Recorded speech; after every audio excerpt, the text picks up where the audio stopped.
Okay, today our speaker is Emily Miles, and she is here to speak to us about tarot, the real and the ritual. So please welcome Emily.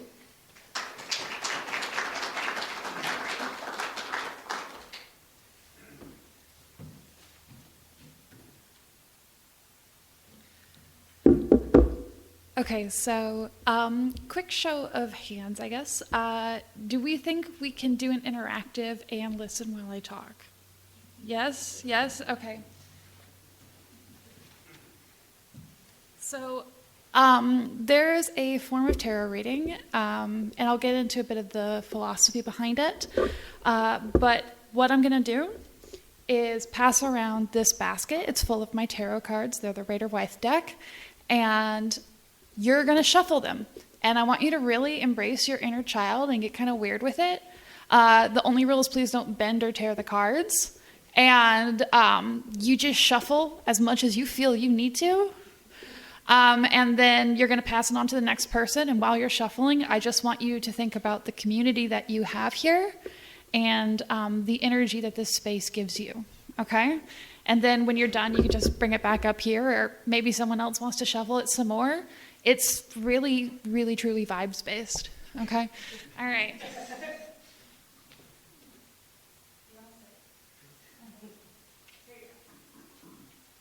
you can do it while seated. That's why I got the basket.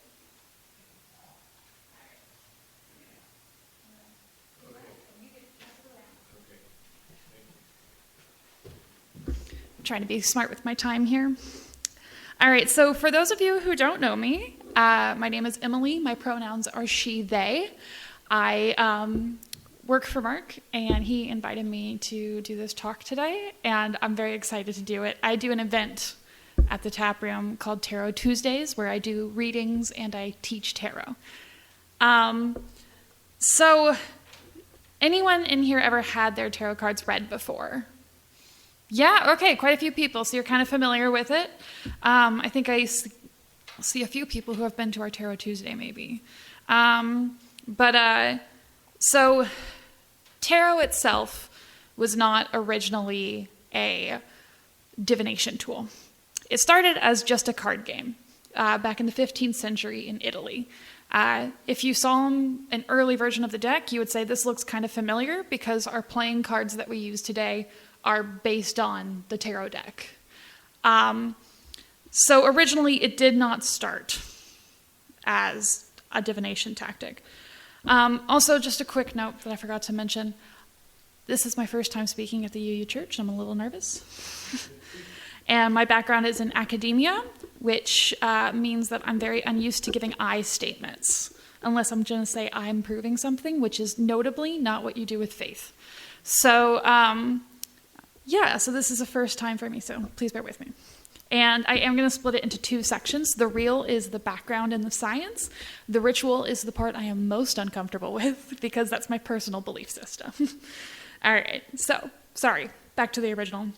15th century card game. Yes, we remember that? Okay. So it wasn't used regularly for divination until the Napoleonic era, actually. There were a few people who were involved in that transition. Antoine Court de Guesblanc and Jean-Baptiste Alliette were both French writers and esoterics. And essentially what happened was Jean-Baptiste Alliette saw a bunch of women in Paris playing cards and talking to each other quietly and assumed something must be up. And so he combined that with the rising interest in Egyptology at the time and said that they were actually translating the Egyptian Book of the Dead with their tarot cards, which would have been really something considering the Rosetta Stone wouldn't be found until about 10 years after this. So it would have been really impressive for these just common Parisian women to be able to translate Egyptian hieroglyphics. So one of the things with tarot is a lot of the early stories of the history of tarot are myth. And based off of a lot of exoticism of the East and the Northern Africa, and not actually based in the philosophies that it claims. Mostly what tarot is really based on is early Christian and Jewish mysticism. And when you look at the cards, you'll see a lot of symbols that show that. For example, the Torah is on the High Priestess card. So from the beginning, it had kind of a wishy-washy history and basis. However, back in the early 1900s, a couple of folks, A.E. Wythe, the Rader-Wythe deck, and Pamela Coleman were part of a secret society, and that founded a lot of our early, or our New Age pagan ideas, and they decided to set out to make a real tarot deck based on their research into all of this, and that is what you are shuffling right now, is their deck. Not the original, that would be something, and in a museum. No, I bought this one on Amazon. But the interesting thing about this one in particular, and why I always go back to the original deck, isn't so much because of the research that went into it, but because of Pamela Coleman. Now, this is 1909. She's a young woman in her 20s, living in London, and she's an artist, very bohemian. Hangs out with the undesirables of the time. You know, actresses and then, like, actresses? Yes. Where she was known as Pixie. She was also an artist, and she loved to explore the world around her. And she was the one commissioned to draw all these cards. A.E. Wythe was not an artist. So Pamela drew all of them and painted all of them. And A.E. Wythe set out the instructions for what should be on the major arcana. That's the 22 cards that aren't in any particular suite. But pretty much everything else that you see on those cards was just made up by Pamela in her own research and her own theology. And in fact, quite a few of the people on the cards are based off of her friends in the community. Particularly a few of the actresses in London at the time, who were very good friends of hers. She made the entire deck in 6 months. Now, that kind of goes into one of my favorite things about tarot, which isn't simply the idea of the fortune-telling aspect, right? It's about the community, and it's about the people you connect with. Pamela Coleman immortalized her friends that nobody else in society cared about with those cards. And now, every day, probably thousands, maybe more, of people around the world go through those cards and remember her friends. And I use my cards to connect with people in my community to help them. So I don't have a lot of answers for you on how exactly tarot works, but I have some theories. Particularly, I share some with a guy named Carl Jung, if any of you are familiar with early psychology and psychoanalysis. Carl Jung was one of the founders of archetype psychology. And if you ever heard of the Myers-Briggs personality test, anyone? Yeah, I'm an ENTJ. Yeah. That's what it's based on. He thought tarot was something special, and in many ways mirrored archetypes, and in fact spoke on it often. And I take a very similar view in that, a little bit of a quote from him, not too long, I'm going to cut it down a little. He said, the original cards of the tarot consist of the ordinary cards. Those are sort of archetypal ideas of a differentiated nature which mingle with the ordinary constituents of the flow of the unconscious. And therefore, it is applicable for an intuitive method that has the purpose of understanding the flow of life. I think he was paid by the word. But essentially what that means is what tarot really helps is pull out the subconscious ideas, right? So, a lot of times when we're struggling with something, and we're struggling with a decision that's coming up, we kind of know what the answer is, and you know it's there in the back of your head, you know, but you don't want to confront that yet. And so different people have different ways of confronting it. You could go to therapy, talk to your therapist. You could go to church, and you could pray. Tarot is just another option for that, where you sit down with someone who's either sitting next to you or across a table from you, and they hold your hand and they read your cards, and they help you work through whatever problems you're facing. And so sometimes we just need, a little bit of incense and some cool rocks to help us reach a conclusion, right? And that's kind of what tarot does. All right, so that's what I call the real aspects of tarot, this kind of subconscious journey where it's just the reader taking your hand and saying, it's okay, I can walk this path with you, and we can get there together. The next part makes me a little bit more uncomfortable, and we get a little bit into the esoteric. This is the ritual. I chose that word very specifically because I don't necessarily consider myself religious. I don't know if I believe in a divine intelligence. But I do think that we are all made of star stuff. Now, I'm going to take you all back to high school physics. Who else almost failed that class? Anyone? Okay. No, just me. Great. Oh, okay. Cool. That's fair. We're going to kick it way back, like I said. Now, stick with me. We get a little in the weeds. And if you start to glaze over, you can just say, that's enough. All right. So, atoms, right? Protons, neutrons. And what buzzes around them? Electrons. Very good. And so atoms are mostly empty space with a whole lot of electrons buzzing around, right? But they're pretty far apart from each other. And everything in the universe is made up of atoms. And matter can neither be created nor destroyed. Okay, these are all important points. So, theoretically, or I guess technically, I am never actually touching anything. My electrons are interacting with the electrons on this lectern, and they are telling my brain that there is a surface underneath my atoms. That is a separate surface that I can't go through. What does that mean for tarot? It means that these electrons are energy, right? And so when I take your hand and I'm reading your tarot cards, some of my energy is interacting with your energy. And I don't have all the answers for how the universe works. That would be really impressive if I did. And I'd probably be making a lot more money. And I probably wouldn't be bartending. But I don't know, maybe I still would be bartending.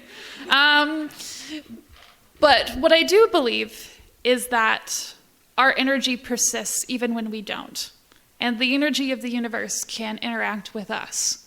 All those electrons intermingling with each other, there is some thought behind it, perhaps. And I think the energy we put into each other matters. And so I invite you guys, when we are done shuffling the cards, to lend me some of your energy. And if you are interested, I will lend some of that back, and I will do your readings with the cards that we all shuffled together in this room. All right. Do we have any questions about tarot or my own weird philosophy? Yes? So that's esoteric is like very, very niche mysticism. So a person who's in esoteric is... Like a really weird mystic. Like super niche.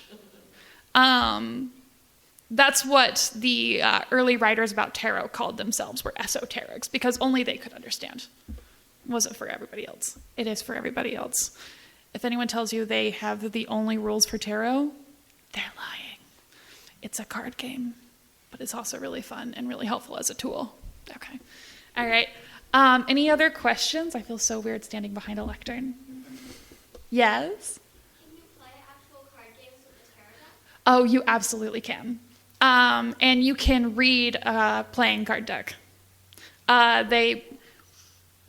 Tarot cards have a few more cards than a regular playing card deck. There are, I want to say 78 tarot cards. The normal's 52. Yeah, the normal's 52. 78 tarot cards. There's 22 major arcana cards that don't fit in with the other cards. And so those are the ones that you'll probably hear about. The High Priestess, the Magician, Death, all of those kind of things, right? Those are the major arcana. Essentially, if that shows up in a reading, the universe is saying, pay attention, this is important. But the minor arcana are what you would traditionally think of as playing cards, essentially. So, yes? Okay, So that is the term that is used for the different cards and what is on them. So if you noticed, here, thank you so much. So this would be a minor arcana card. It is in a suite. This is the cups. This is the emotional arcana suite. This correlates with hearts in a playing card deck. A major arcana card would be the Empress, like this one. She doesn't have any specific symbology that matches all the others. And there is not a correlation for her in a regular playing card deck. Okay. All right. Any other questions? Yes. So the colonial playing card deck that I had from the 1700s would also be able to be interpreted? If it's like a functionally like a playing card deck like you have today, I've been practicing with that, but I don't feel proficient in it yet. But theoretically, it should be able to match up correctly. So like a 10 of cups would be a 10 of hearts, right? And so if I understand the symbolism behind this card, I'll know what it means if I pull a 10 of hearts for you, right? Okay. And there's another question? Yes, ma'am? Can you recommend a good website? Oh, yes. My go-to is a phenomenal website called Biddy Tarot, BIDDYTAROT. It is a very, very easy to use website. I still use it because I'm still learning. I'm a lifelong learner. And so if I don't understand a certain combination that comes up, I'll go up on Biddy Tarot and be like, hey, what do they think about this? And it's just a very clean, user-friendly website that will help explain tarot to you. All right. Any other questions? Yes, sir. I just want to state, because I know a little bit about this, is I would recommend anybody interested in looking into the tarot start out with the Rider-Waite deck. Yes, absolutely. I second that. This one has the most amount of research put into it, probably, for symbolism. And all of the other decks that you get will be based on this one, but will probably have less of the symbolism in it. They can get very, very, not bland, that's not the word I'm looking for. But, a little bit more minimalist. And there's a lot of things that you won't get. For example, there's a card that's called the Fool. And there's a lot of things in it where he's holding a white flower and he has a white dog with him. Those are important symbols that won't show up in every deck because the artist who made those didn't really think they were important. But they symbolize, in fact, purity of spirit. And so if you're not learning with the Rider-Waite deck, you're not going to get that symbolism. Do you see? Yeah? Okay. All right. Any other questions? Okay. If you ever want your tarot cards read, other than like today, you can come and see me every other Tuesday at the tap room at 5:30. And what I'm going to do now is I'm going to take these cards. What? Yes. This Tuesday is the next one at 5:30. And so I do readings and I teach tarot. So what I'm going to do is we all shuffled these cards. We're very excited about it. All right. Now, I see some of you pulled cards that called to you, and that is awesome. Yep, I will read those for you. If you didn't pull a card, that's okay. What I'm doing now is I'm taking all of the energy that you guys put into these cards, and I am letting it flow through me. A lot of tarot and modern witchcraft, which I do not have time to get into today, is really based on the idea that it is impossible to control how chaotic the universe can be, and you shouldn't even try. And so what you do is you just try to learn how to flow with it, rather than don't shape the river, learn how to sail the river, right? And so that's what we do here. This is me learning how to navigate the river. That is the energy that you guys put into these cards, and now I can do your readings. All right, thank you guys so much for listening to me prattle on. I appreciate it, and have a great rest of your Sunday. Okay.